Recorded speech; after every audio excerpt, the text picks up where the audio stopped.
Hello everyone, this is another watch before you buy video. It's essentially a after-build review. The purpose is to share my experience of a model kit, tell you what I like about the kit and what I hate about it. This way, you know what to expect before you pull the trigger on the same model kit.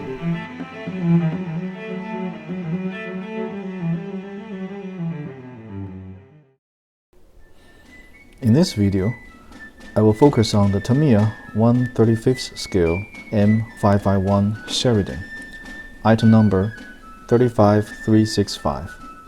It was initially released in 2019. It's a relatively new addition to the Tamiya 1/35th family. The M551 Sheridan is definitely a very interesting tank. In a nutshell, it is a light tank with a 152mm derp gun. So it's like the M41 Walker Bulldog and the KV2 had a baby. This is what they called the Tier 10 derp demon in World of Tanks. Well, it may be debatable whether the Sheridan is a good tank or not in real life, but to me it is without a doubt a very good-looking, hard-hitting tank. So this is the subject of today's video.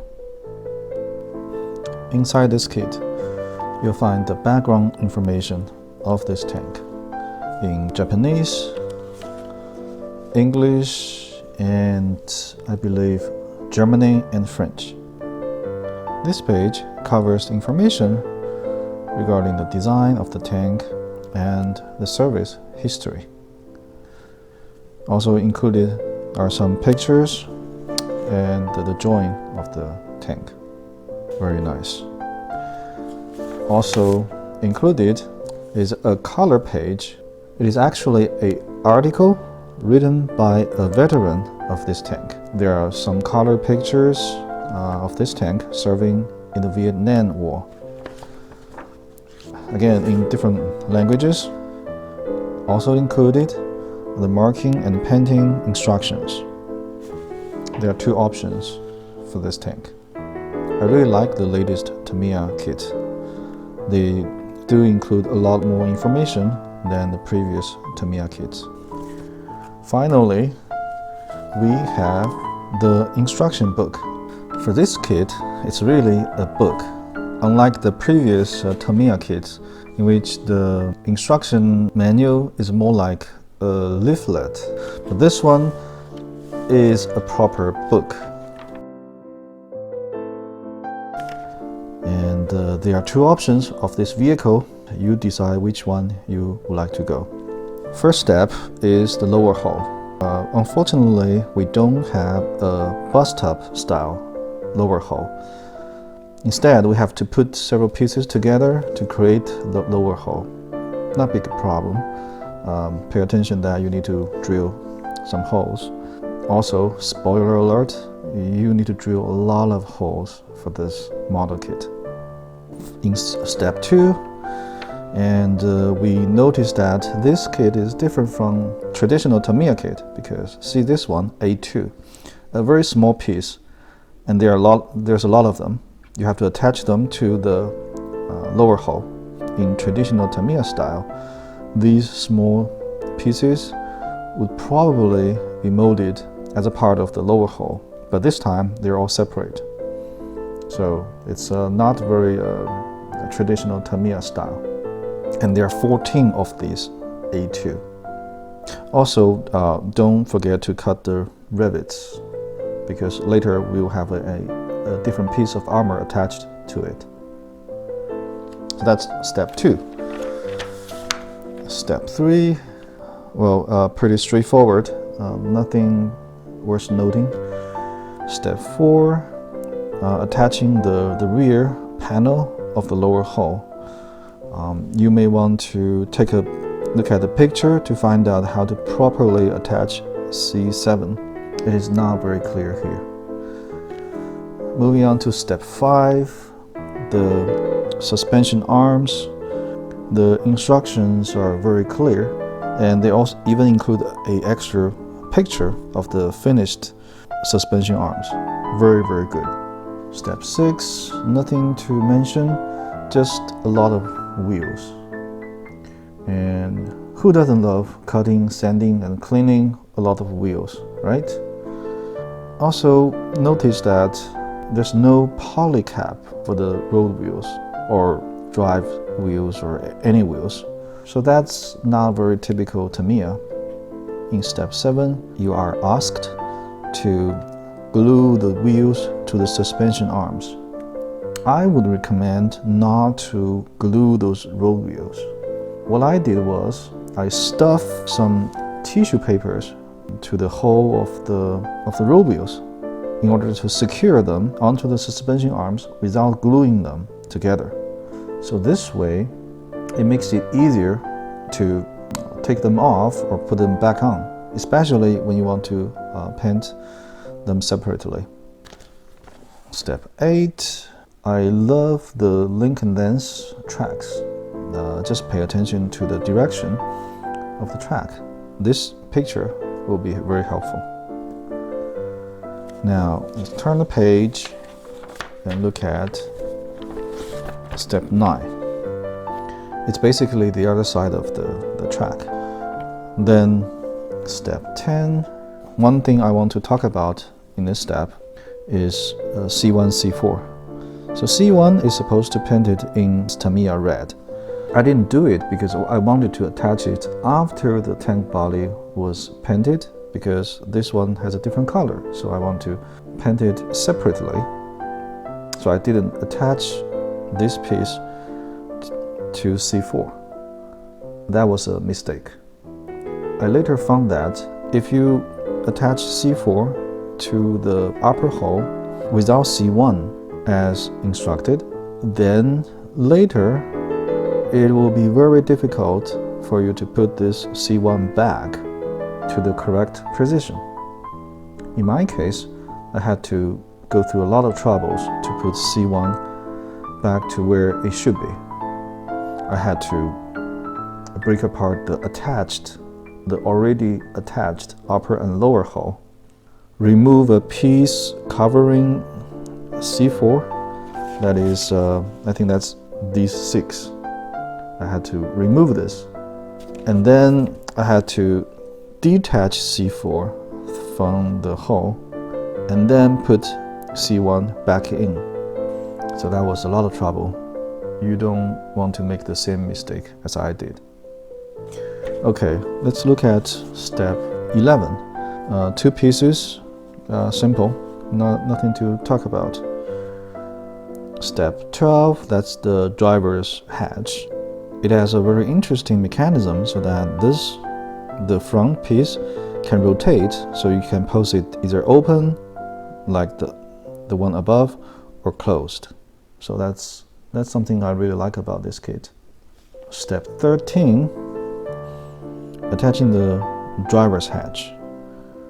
So nothing special to talk about. And also, for some reason, when my driver is in the vehicle, I could not close the hatch. Yeah, that's weird. Oh wait, actually, it actually says drive figure cannot be attached when it is closed. Oh, that makes sense. I actually didn't notice this part when I was building the kit.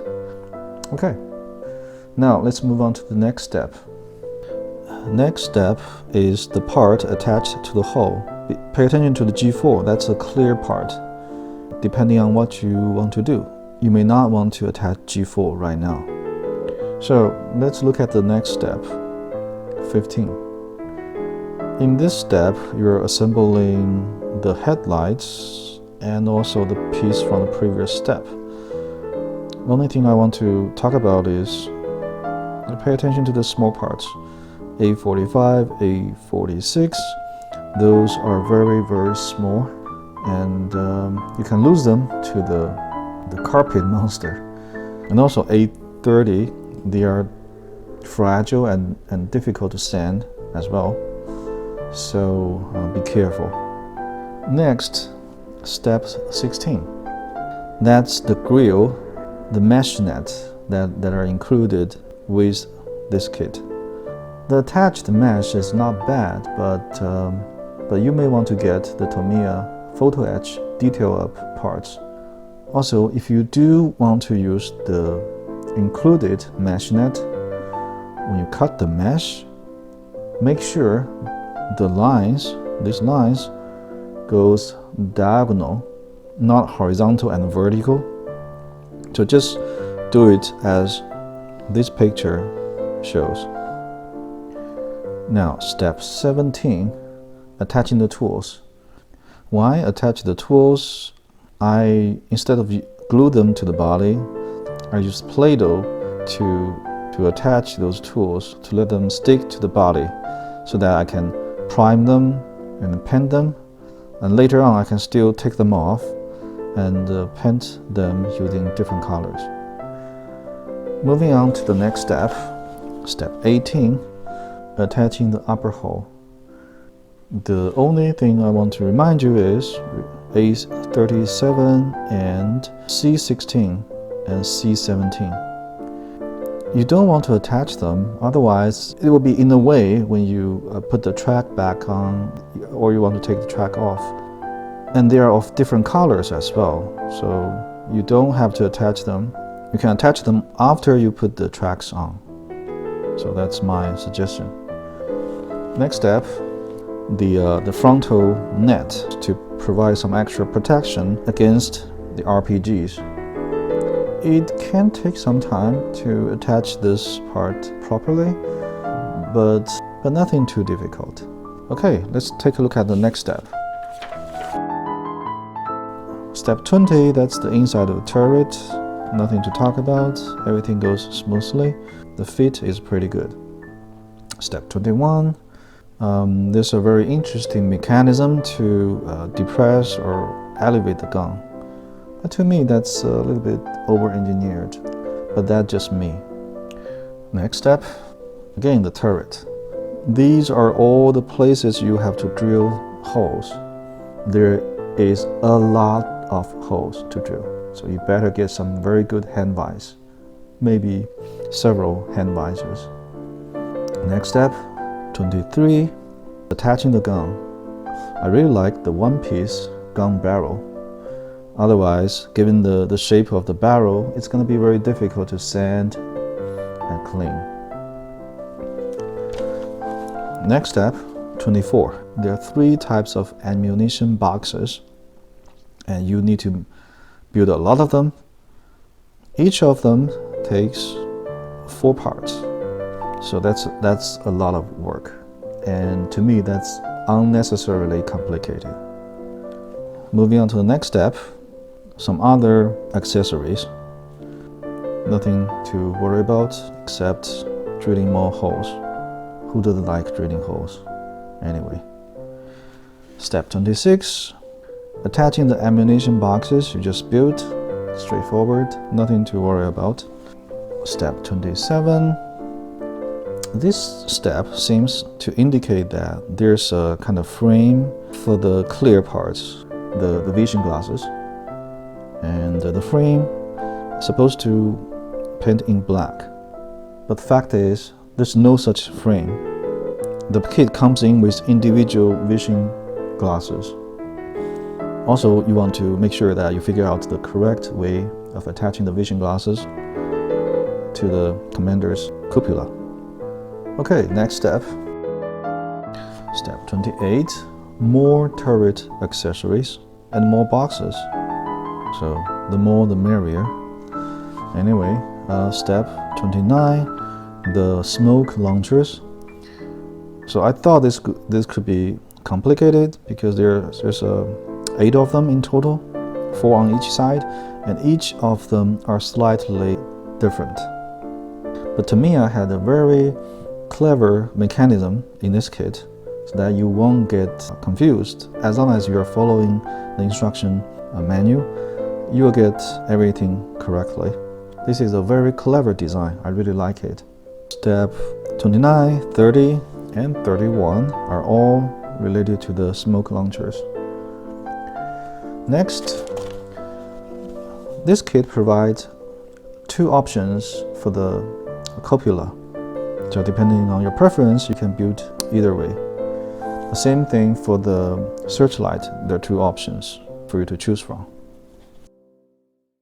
Step 34. It's very straightforward. The only thing I want to bring up is that if you choose to build the kit with the exposed searchlight, then you have to attach the vinyl tube. This vinyl tube is not very easy to attach, so you may want to use maybe a hair blower to warm it up before you attach them to the model.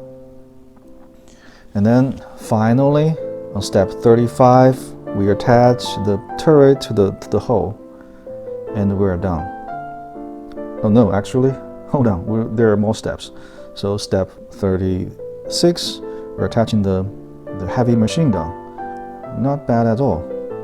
And then step 37, building the figures. I really like the figures included in this model kit. They look very, very good. Much better than the figures included in older Tamiya kits. Then on step 38, we finally put the figures and the machine gun to the model, and that's it. We're done. That's it for the first part of the review, in which I went through the instruction book and pointed out the things you may need to pay attention to. In the next video, I will talk about my impressions of the model kit and show you the completed model. Thanks for watching, and see you next time.